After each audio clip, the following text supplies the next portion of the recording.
Hello and welcome to the second episode of the South Pub Comics podcast. I am your host, Joseph Oliveira. I'm the writer-creator behind a comic series, Ghost Island. Like Jurassic Park, but with ghosts, you can check Ghost Island out at www.afterlightcomics.com. Now, on to our second episode of the South Pub Comics podcast. Yep, I said second episode. We haven't been shut down just yet. We're still going. We're plowing through. And we're on to a great guest for our next episode. Katie Whittle from Frisson Comics. She's another local comic creator to me. She's also based in Liverpool. And really lovely to chat to. We talked about conventions. Well, the main theme of it was conventions. And we talked about how to set up your table, what conventions to look out for and what not to look out for. There's a lot of great convention knowledge and just general comic chit chat in this episode coming up. So without further ado, on to episode 2 of the South Pub Comics podcast.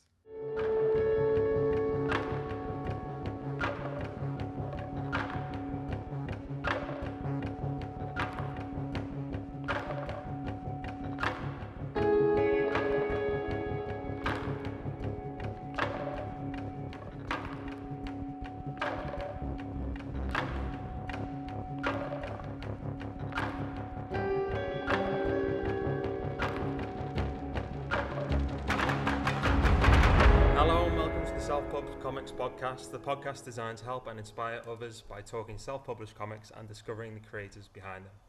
Now, I'd like to introduce our guest for the second episode of the show. She is the creative mind behind the indie publisher Frisson Comics, along with Tom Smith, publisher of titles Take Only Photographs, Leave Only Footprints, The Trade, and the currently comic on Kickstarter right now, The Foxglove Woods. A very warm welcome to Katie Whittle. Hello. How are you? I'm good. How are you, Joe? I'm good. This is the bit where we pretend we haven't spoken previous to this Skype call. Yeah, so it's great to have you on the show. Thanks for coming on. Our very early days of the show, second episode, so you're an early trender. I'm very excited. I did it before it was cool. Yeah. Will it ever be cool? One day. So yeah, thanks for coming on the show. We'll dig straight into some questions then. So I mentioned Frisson Comics then. Would you like to introduce the listeners to what Frisson Comics is, and a little bit about yourself behind the comic publisher? Well, Frisson Comics was created by myself and Thomas Smith last year.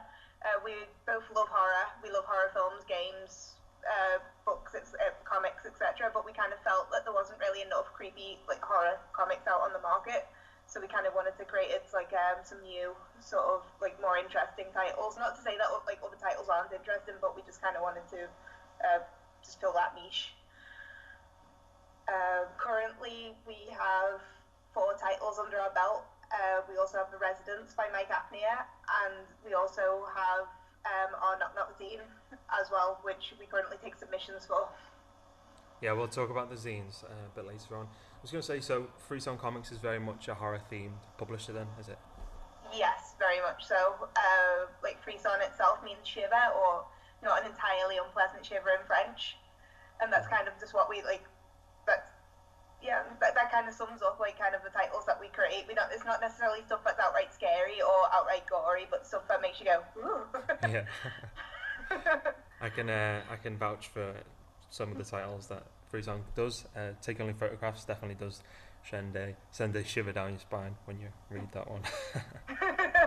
That's good. So when you first launched Frisson Comics, how long's Frisson Comics been around now? Is it? How just over a year now. Over a year. And you've got almost, four titles as well?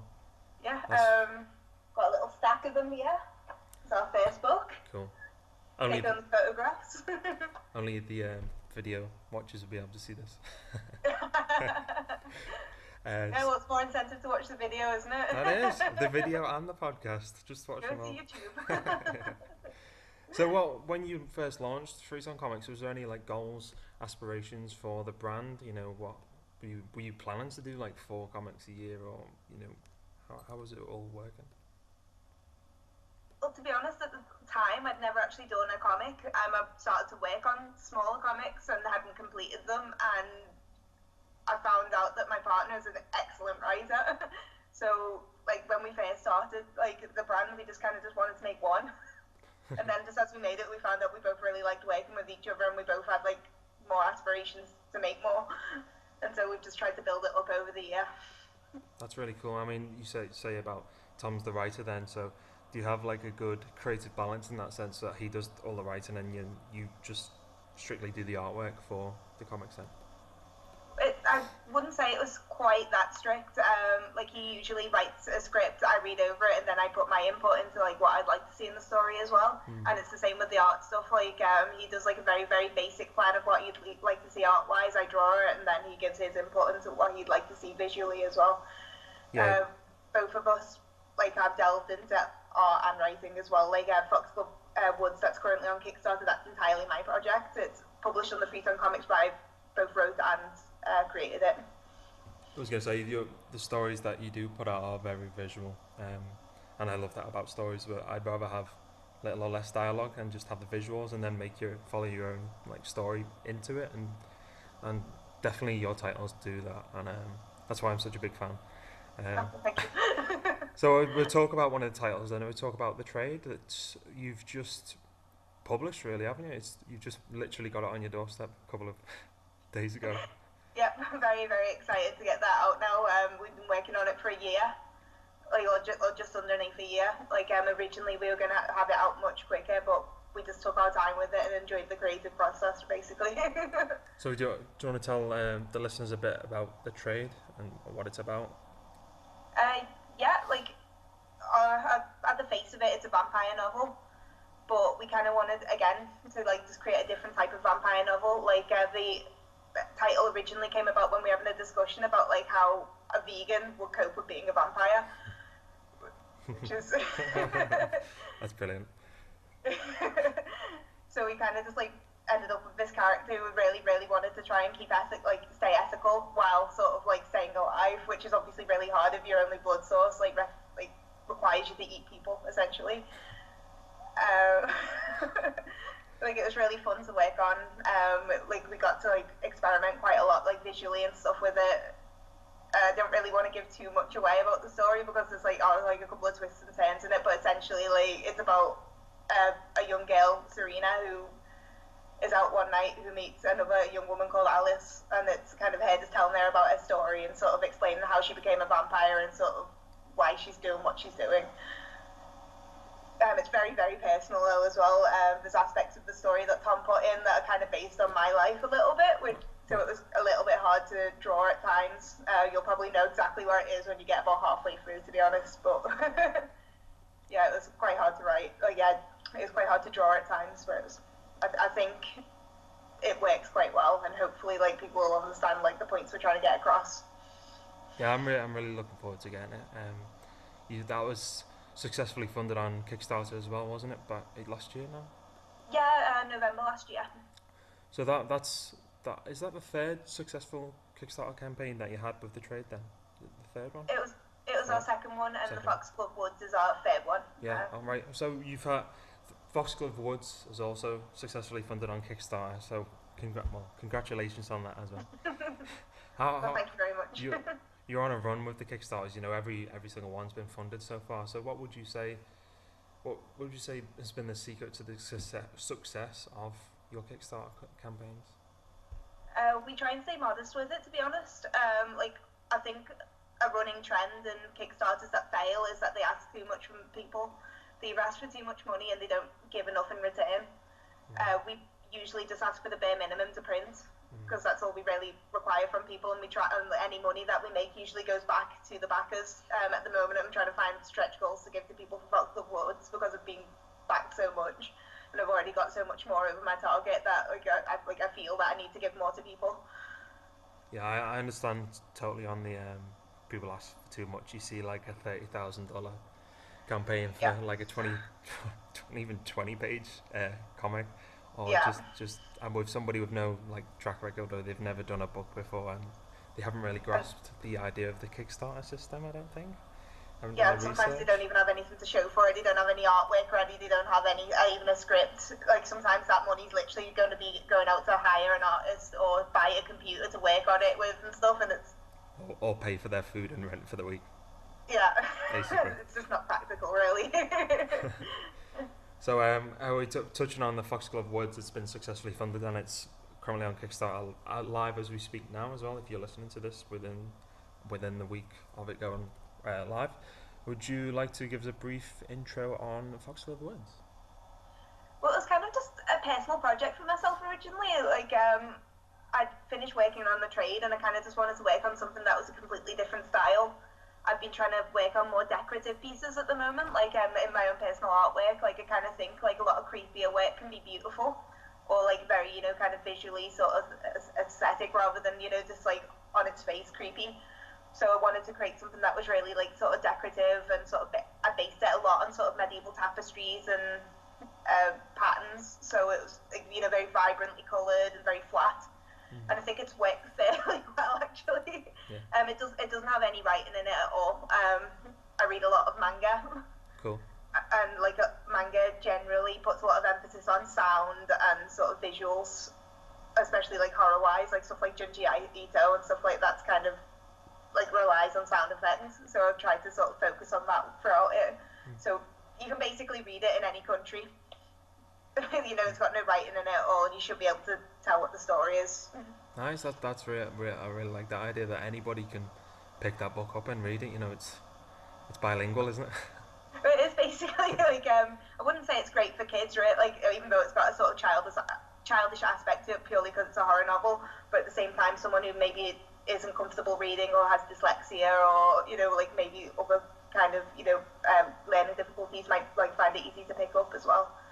Which I think usually you don't really find a lot of horror stuff, you know, like for people who have disabilities or impairments. So where are you up to on the Kickstarter campaign now? How much have you got? Oh, it's just like it's like 400 and odd. So cool. Sorry, I'm not entirely sure. I'll put you on the spot there. 400 and odd. But it's like really good. It's 3 times the amount I asked for, which is like I'm floored by. Actually, I'm really, really honoured that people have backed it so much. That's great. I've backed it as well, so people should back it as well, of course. Yeah, like if you want to, you can get a book for like as cheap as £4, which is I think fairly reasonable. Very reasonable. And like now that I'm working on stretch goals, you'll probably get either free badges or a free notebook with it as well for £4, which. Come on, there's value for money here. Bloody hell. Yeah, I'm forcing items onto you. I can't give it away. So we talked about you're a very visual person. Where would you say that you draw your inspirations from? Is it like horror movies? You mentioned manga as well. Is it like horror themed things or? It's really, really big mixture of stuff actually. Like I was having a little think about this before, just while I was having a walk. Like a lot of like inspiration comes from like sort of like 80s stuff, so like Dark Crystal, you know, where it's like, you know, by Jim Henson, where it's really dark and like quite creepy, but also has a fantasy like beautiful element to it. I used to love stuff like Tales from the Crypt, where it was like, you know, again really kind of like very, very creepy, but also, you know, each episode has its own interesting twist, and they'd like kind of worked on a very low budget and sort of had to sort of, you know, come up with quite experimental, interesting episodes, which you don't always find with horror films. My favourite horror film is actually, you know, Jacob's Ladder, which is like really really visually stunning. It's not like a very well known horror, but like I recommend it to anyone who's interested in sort of like stuff like Silent Hill or like Francis Bacon's. You know, it's very, very visually stunning and just eerie. That's what we like. Yeah. Not a lot of jump scares in it, just a lot of sort of things that'll make you just have nightmares later on, about 2 hours afterwards after you've thought about it. Yeah. I was gonna say as well. I think nature seems a big theme in your books as well. Like Take Only Photographs is like very much by the sea, and Foxglove Woods sounds like, well, amongst the woods Yeah. as well. Would you say that that's a fair comment? Yeah, it's a very fair comment. I love going to parks. I love going through woodlands, and I'm very, very inspired by nature. Like, I have a great sympathy for kind of looking after like our local wildlife and sort of, conservation. Like, Take Only Photographs. Like, a couple of people have said to me that the two protagonists aren't necessarily relatable to do, but like personally, when I was drawing it, I related to the barnacles in it because I felt really bad for them, and I kind of wanted them to get to the ocean. For those of you who are listening who haven't read the book, it's kind of about a couple who take home a rock covered in barnacles, and instead of taking it back after finding out that they're alive, they try and kill them essentially. And it's just about the barnacles eventually trying to find their way back to the ocean.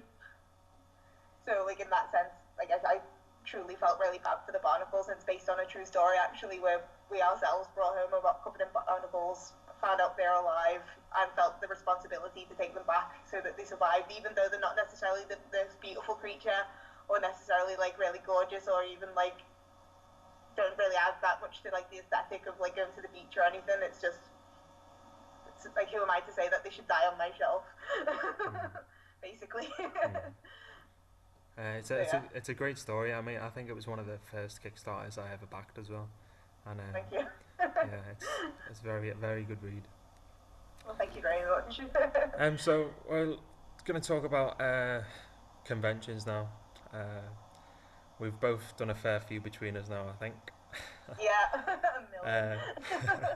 I just want to have a little chat about the experiences that we've had on the Comic-Con circuit, good and bad. Yeah. So how could you put a number on how many Frisson Comics have done that, conventions you've done since you started now? Probably about 50. 50? Probably. We did near enough 30 last year, and I think we've done about 20 this year so far. Yeah, I'm a rookie compared then. I thought I'd done a few. 50 Comic-Cons, wow. Okay. Yeah. So there's if everybody listening, you're going to get some top quality experience here now. Don't make too many promises.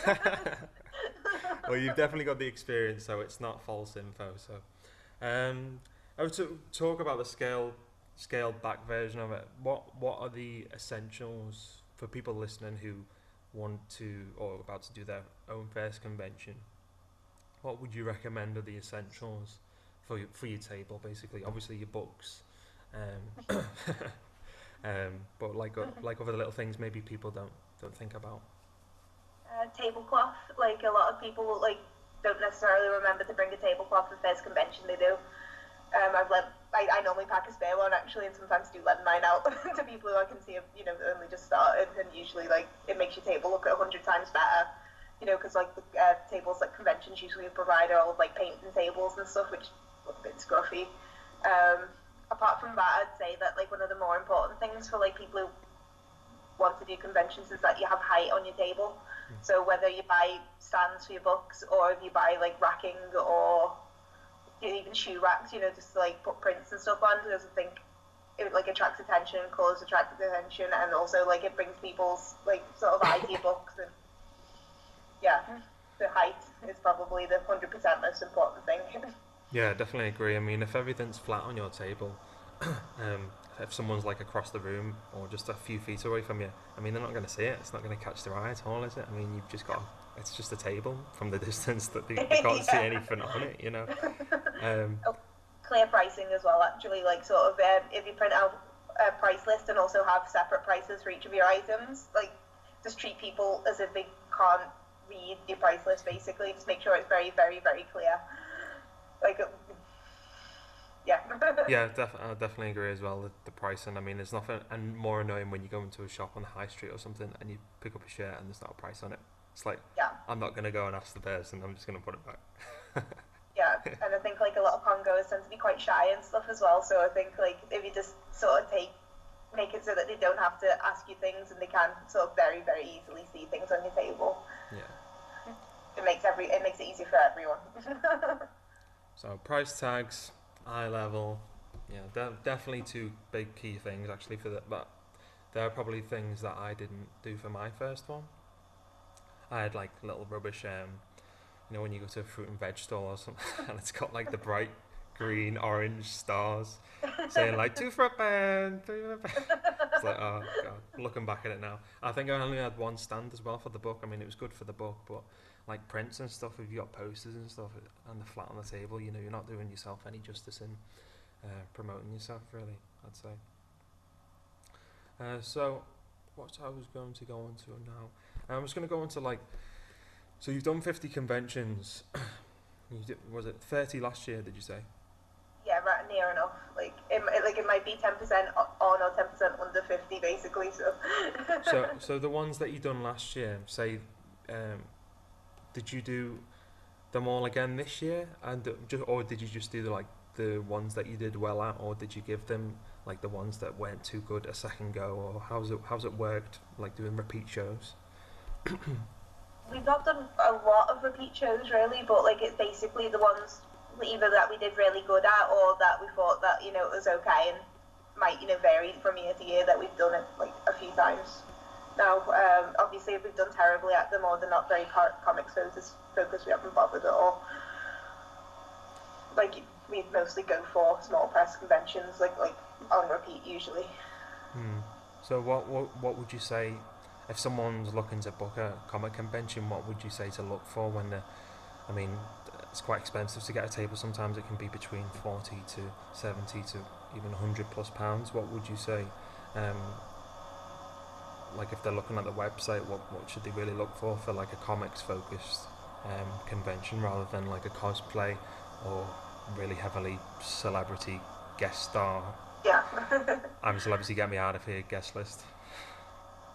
I'd probably look for how clear it is, you know, the actual comic section is on the website for a start, and how like much they're advertising it on either the website or social media. You know, like how much importance they're putting onto it. Table price wise, I like with a lot of bigger shows like MCM shows, I'd say like table price scales with the convention. So look at how many footfall they're expecting. So like say MCM Manchester, they're going to get 30,000 people on a weekend. You're going to make your table back. Whereas like someone else who's charging £90 for a table, who's a small convention, who's in a suburb, aren't going to get that amount. So it's just like maybe look at how much like the convention itself's advertising, like how many people are following them on Facebook or Twitter, like how many people are interested in the events on social media generally. You know, on the events page as well is probably a good thing to look for. The thing with these small conventions is that anybody can put them on, can't they? You know, you, me, or literally anybody. You know, you just need to hire a venue, slap the Comic-Con name on it, and you know, take people's money for the tables and stuff, and then just say, there you go, that's your table, do what you want, kind of thing. And I feel like I've been to a fair few of duds of that kind. It's the same for you, I'm guessing, out of those 50. Sometimes you can strike gold though, because I think if like a lot of these smaller conventions maybe did try and like sort of condense, you know, like the people who do comics in them, we'd probably get more footfall at our tables. But like because there are quite a lot of people who are interested in supporting indie artists and creators generally who go to these things. Like we've done quite a few small ones where we sold quite a lot, like more books than MCM even. You know, like it can be really, really hit and miss, but like I wouldn't just say don't do the small ones at all, like purely because like there is outreach there and there are people who are interested. I think obviously it's hard to find which ones are really good to do, but I think that's one of the most difficult things, isn't it? I mean, if you're gonna pick the convention, you know, it could be set out to be a really good one and turn out to be a dud. I mean, like you mentioned MCM, it gets the football, 30,000 plus, but the one that we were at in Birmingham in, was it March, April? Yeah. Wasn't that good, was it? Yeah, I think with MCM stuff, like if you speak to organisers and sort of like, explain your grievances, like I think they are trying to move like stuff like Comic Village and stuff to like more suitable places. Like I think that's not always on the top priority, but I think that is definitely getting better. Like you know, usually because people don't always necessarily want to go through Comic Village, that like they try and hide it. But like usually if you put it in an area where people have to walk through, I think you usually do quite a lot better. But again, that's really hit and miss, and obviously, like, I would really, really strongly say to like voicing opinions to organisers, but just, you know, give them feedback. Yeah. Like, a lot of the time people are interested in what you've got to say. I mean, it can be hit and miss, the convention circuit, and especially like if you're on a low budget, you know, you haven't got the money to be spending to do like 5 or 10 conventions a year, and you really need to do, you know, decent ones to. I mean, I think you mentioned before it's your main way of selling your comics, right? Yeah, it definitely is. Like, it is very hit and miss. But like, I'd say that like our like profits last year were like definitely we like evened out on all our losses, and we got like a fair profit by the end of it. I think it's just persevering and like either find them out by word of mouth, back from other people who are like experienced with the convention scene, which ones are good, or like at least, you know, telling the war to yourself. I mean, like, one of the things I would suggest, like, when you're at conventions, even if it's a really, really bad one, don't write it off as a terrible convention. Try and take the time to go and speak to other traders, people who sell comics, and maybe, you know, network. Yeah, definitely. Yeah, that's brilliant advice. You know, if making the best of it, isn't it? Really, I mean, if it's, you're not having a good day, or usually if you're not having a good day, no one else is really, aren't they? I mean, yeah. Yeah, so make the most of it and make a friend out of it or something. You know, make a network, and, you know, check out their stuff, and because that's what it's about, really, isn't it? About networking, and um, yeah, definitely get your money's worth out of your table and meet some people. That's kind of what I do, is I try and look at like, if I feel like I'm going to make a loss that day, I'll just take a break from the table and I'll go around and speak to everyone and kind of treat it like a networking event almost. I'll give cards out, speak to people about what we do, and it's not a loss anymore. Yeah, that's really good advice, actually. So I touched on conventions. What about I'm not going to say name your worst ones, but what would you say? Let's talk about which ones have been your favourite ones.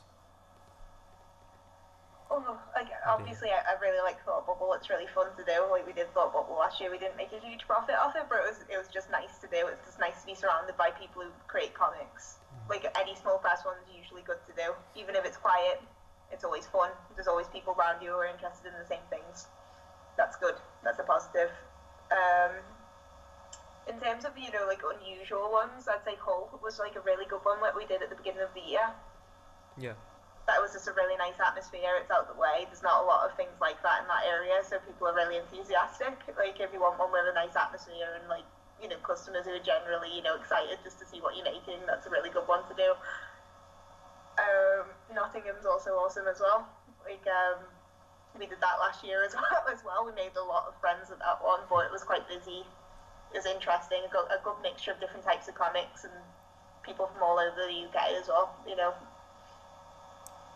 So you've got Thought Bubble coming up right next weekend.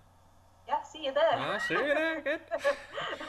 And then afterwards you've got, is it Nottingham? Yeah, we're doing Nottingham in October, and we're also doing one called Luga Beluga in Loughborough, which is a small press one. Yeah. That's on the Saturday, and the next day there's a Loughborough Comic Con itself, and they've kind of done it on the same weekend so that the small press can be on the Saturday, and they can have a general Comic Con on the Sunday, which is a really nice idea. That's really cool. Yeah, we're doing both days, but I think it should be quite fun to do, and it's really nice that they've, you know, allocated that, you know, space for small press stuff. Yeah, is that a new idea then, or is that? I think Loughborough itself's been running for a while, but I think Luga Beluga's like the first year running for it. Like, I've never heard of it before. Sounds really interesting. It'd be interesting to see how well that pays off as well. Yeah, like, it's an experiment. Yeah, it's good. And then you've got a few hurricanes. Yeah, I can see you there, Joe. Nudge, nudge. So you got Birmingham Horicon and Liverpool Horicon, right? Yeah. Is that the con season over then for the year? I think we've got one in November, but I can't remember where it is. That's the whole. I'm like that with conventions. I book, because you book them in advance so far, don't you? I mean, if you're looking to book conventions, say if you're planning on, you've got your book coming up, you need to book it almost. Sometimes it's a year in advance, isn't it? I mean. Yeah. And sometimes you can get like a good deal on them, like an early bird artist pass. So it can like almost half the price of booking your table. So if you have got a book coming up and you're looking to get them on the convention circuit, start looking at your local ones, or closer, further afield, and get planning. It's all about planning, isn't it? Like a couple of tips that I would recommend for people who are planning conventions in advance. Go on booking.com, book hotels, but book ones that you can cancel, basically. Ones which have free cancellation and check every week, and then cancel and get the cheaper one the next week if there's a better deal, and just keep doing that up until the event. Bloody hell, that is good advice. I wish you told me that before the Blues Skype. No, that's really good, actually. So I was just going to end the convention talk on any more tidbits of advice you'd like to give. If you don't have a car and you travel by train, and there's two of you who regularly go, get a two together rail pass. That's 30% off your train tickets in advance. That's really good. Save on the environment as well. Yeah. Maybe see Jeremy Corbyn on the train. On the floor. Get a calendar. I've never had a calendar before in my life. I've got one now. It's absolutely full of dates. It's so handy. It helps you be organised. Yeah, definitely. Pretty obvious, I suppose, really. Well, because you're doing everything as well, aren't you? I mean, you're self-published at the end of the day. You're literally... Tom's doing the writing as well, and you're doing the illustration, you're doing the promo, you're doing the printing, you're doing the actual cons. You're literally a jack of all trades, really, aren't you, if you're doing self-publishing? Basically, yeah. Yeah. So there's a lot of work really that goes into it, isn't it? Right. It is, and I'm not naturally organised, but I've found that I've become organised in the last year, so that's really good. That's cool. I was going to say, what do you think self-publishing has taught you through this journey? I mean, you say you've become more organised. Do you think any other kind of things that you've grown as a person because of it? It's definitely helped with my self-esteem and general, networking skills and stuff. Before I started doing conventions, I was really shy showing off artwork and stuff. When people compliment me on it or anything, I go, ooh, and wilt. But when you're at a convention, so many people are so supportive and generally nice that you kind of forced to sort of be able to take it on board. And that's the same with criticism and stuff as well. You kind of take it on the chin and sort of you can absorb it rather than being too crushed by it, which is a good thing as well. Yeah. I suppose another bit of advice I give is that if you get any customers who aren't necessarily 100% nice with you, it's not very often, but if it does happen, just sort of take it on the chin and just either, if it's constructive criticism, take it on board, or maybe recognise that what you're doing is for a specific niche. With the artwork in our comics, it's not mainstream artwork at all. It's not always everyone's cup of tea, but some people really, really, really, really love it, basically. So it's those people who really love it who tend to fund us and support us quite a lot. Yeah, so if they don't like what's at your table, call security immediately and have them removed from the convention. Yes. One more little tidbit as well, just what I'll remember. But everyone tells you to have business cards at your table. This is really controversial, but I'd say don't bother. I'd say that. Oh yeah, it's controversial, but I'd say generally... I've just bought a load of business cards. Well, it's personal taste, but I think that for the return that you get on them, it's not really worth buying them. I think you can save the money and buy even more merchandise, or use it on a nicer hotel even. I think if people generally do want to find you on social media, usually they'll have their phone on them, and that you can just tell them to look you up then and there, or you can have a banner and they can take a photograph of it. Yeah, that's a good idea. I usually just have flyers now with maybe some promotional Kickstarter coming up, and then on the back of it have social media links then as well. Flyers are a lot more, you can get them A7 or what's the smallest you can get now? A7 probably is, or A6. Yeah, possibly. A6. I think half the size of your phone anyway, and just have all the social media links, and they're a lot cheaper than bloody business cards as well. Tidbit. I think that's what I should have this section called, tidbit. Tidbit section. So we're coming to the end of the video/podcast. I would like to ask, the question that I ask at the end of everyone is, what has been the most challenging thing of your experience with self-publishing? I'd say the conventions themselves, actually. I mean, like, stuff like the Kickstarter was, like, really fun, and it was kind of hard, but it was, like, also really rewarding, and it becomes easier as you do it. But I'd say that every convention has the same sort of fears at the beginning, and sort of, you know, like, again, because every convention's different, you have to adapt for each, like, venue and for each crowd that you get. You're not guaranteed to get the same customer base, you're not guaranteed to get, like, the same kind of, like, nice spot in a room. So I'd say that's, like, been the biggest challenge, is sort of, like, adapting, you know, every weekend, basically. Yeah, definitely. You can either have a morale boosting convention, can't you, or like a really dark blow of a convention, and then wake up at the end of the bottle at the end of the night, and it's all. That's kind of why it's nice to network, though, because usually if you're feeling in a bad mood and you walk over to someone else's table and you tell them how badly you've done, usually they'll support you and pick you up a little bit. So I'd say definitely as well, when you make that first sale at a convention, definitely eases the rest of the day, doesn't it? Yeah. you can relax your sphincter. Right then, so where can people find you on social media, as well as if they want to buy your Frisson Comics? Well, our website's probably the most central link, www.frissoncomics.com. It has a link to our Etsy on it, as well as all our blog. But you can also follow us on Twitter and Instagram at Frisson Comics, or on Facebook at Frisson Comics UK. And you can also find our specific zine page on Facebook, which is Knock Knock Zine. We'll put, like, information about like submission dates and, you know, deadlines and things, as well as, like, we post other people's artworks and stuff on there as well, who've, you know, contributed to our zines. Do you want to give a little quick shout out to the current submissions you're taking for the new zine coming up? Yes, please. We're taking submissions for Knock Knock issue 6. Our theme is creature feature, which means that you have to put a creature in it who's not human. We're looking for illustrations, comics, prose, poetry, basically anything that you can imagine that we can put in a book. It has to be black and white, A5, 300 DPI, and in by November 6th, I think. I'll double check on that, but at the beginning of November. We'll leave all the links for that below as well, and the dates and stuff. It's a really great way as well to get yourself published. I mean, if you haven't got anything published at the moment, it's a really great way to get into a zine and have your own little book as well, because they can print their own copy of the zine as well, often sell it at conventions as well, right?